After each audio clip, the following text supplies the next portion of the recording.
A young man climbed the mountain every morning before dawn, not because he enjoyed the biting cold or the way his legs trembled on the steep path, but because he was drowning. From the outside, his life looked perfect. He had a corner office with his name on the door, friends who laughed at his jokes, a family who was proud. Yet inside there was only noise, a relentless static of regret, comparison, and the quiet, corrosive thought, something is fundamentally wrong with me. At night he lay awake replaying conversations from years ago, imagining different versions of himself, wondering why everyone else seemed to know some secret he'd never learned. At the top of this particular mountain lived a Zen master rumored to see straight into a person's soul and reveal the truth in a single sentence. So one freezing morning, breathless and desperate, the young man fell to his knees and said, "Master, please, I think constantly. I worry constantly. My mind is a prison.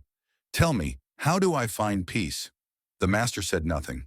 He simply lifted a ceramic teapot and began pouring into a small cup. The young man waited, heart pounding. The tea rose to the brim, then spilled over the edge, streaming across the wooden table and onto the floor. "Master," the young man cried, "the cup is full. You're wasting it." The master finally looked up, eyes gentle. "Exactly," the young man frowned. "I don't understand." The master set down the pot.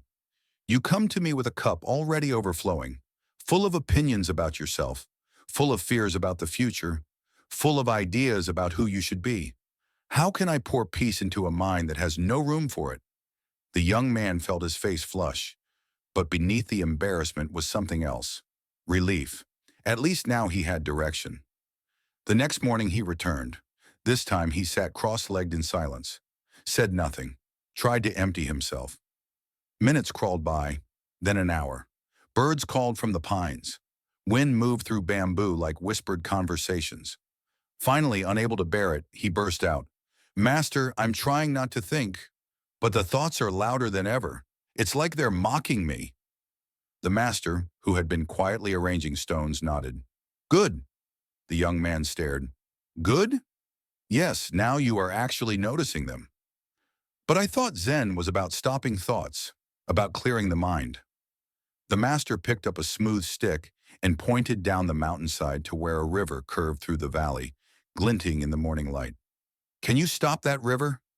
"No." "Can you force it to flow faster? Change its direction with your will alone?" "No." "Then why," the master asked gently, "do you believe you must control your thoughts?" The young man opened his mouth, then closed it. The master continued, "Thoughts are like clouds drifting across the sky. They pass whether you chase them or not. Peace doesn't come from clearing the sky. It comes from realizing you are the sky, not the clouds." The young man sat with that for a long time. Days became weeks. The young man stayed at the temple, sleeping on a thin mat in a room that smelled of cedar. He swept floors, carried water from the well, cooked rice in silence alongside the master, and every single day his mind still wandered. He'd be chopping vegetables and suddenly remember something stupid he'd said at a party 3 years ago. He'd be washing dishes and spiral into anxiety about money, health, the future.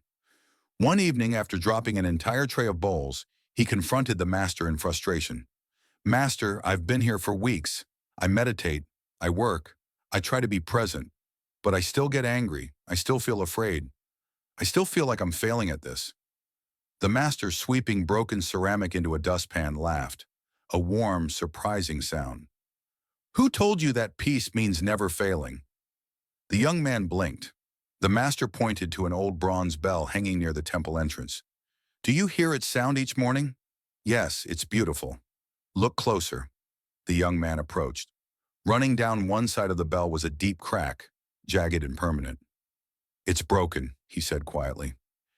"And yet it rings more beautifully than any perfect bell I've ever heard," the master said. "Do you think the crack ruins the sound or gives it character, depth, resonance?" Something shifted in the young man's chest, like a muscle he'd been clenching for years suddenly letting go. That night, lying on his mat, he couldn't sleep. But for the first time, he didn't fight it. He watched thoughts arrive like uninvited guests. You're wasting your time here. Your family thinks you've lost it. You'll never figure this out. And he watched them leave. He noticed the space between thoughts, tiny gaps of silence, like clearings in a dense forest. When morning came, soft and gray, he found the master sitting on the temple steps. The young man bowed. Master, I think I finally understand something. The master raised an eyebrow. Oh? I don't need to fix myself. I don't need to become someone else. I just need to stop running from who I am. The master smiled, the first real smile the young man had seen. Now, he said, you are ready to leave. The young man looked startled. But I've only just begun to understand. That, said the master, is why you must go. The mountain was never the destination. You don't find peace by hiding from life. You find it by bringing this understanding back into the noise. The young man descended the mountain as the sun climbed higher. The world below was exactly the same. The traffic still roared. People still rushed past staring at screens. His inbox would still be full of demands. The uncertainties hadn't vanished, but something fundamental had changed. When the thought came, you're not good enough, he noticed it arrive, watched it like a cloud, and didn't believe it was the truth. When anxiety whispered about tomorrow, he felt it in his body but didn't let it dictate his actions. The thoughts still came. The fears still whispered. But now he was no longer their prisoner. He was the sky. And for the first time in his life, the cup, though still filling and emptying with the rhythms of being human, was no longer desperately, achingly full. He walked into his old life carrying something invisible but unshakable. The understanding that peace isn't a destination you arrive at. It's not something you achieve by perfecting yourself or finally controlling your mind. It's the quiet recognition that you were never broken to begin with. Just human, just whole, just here,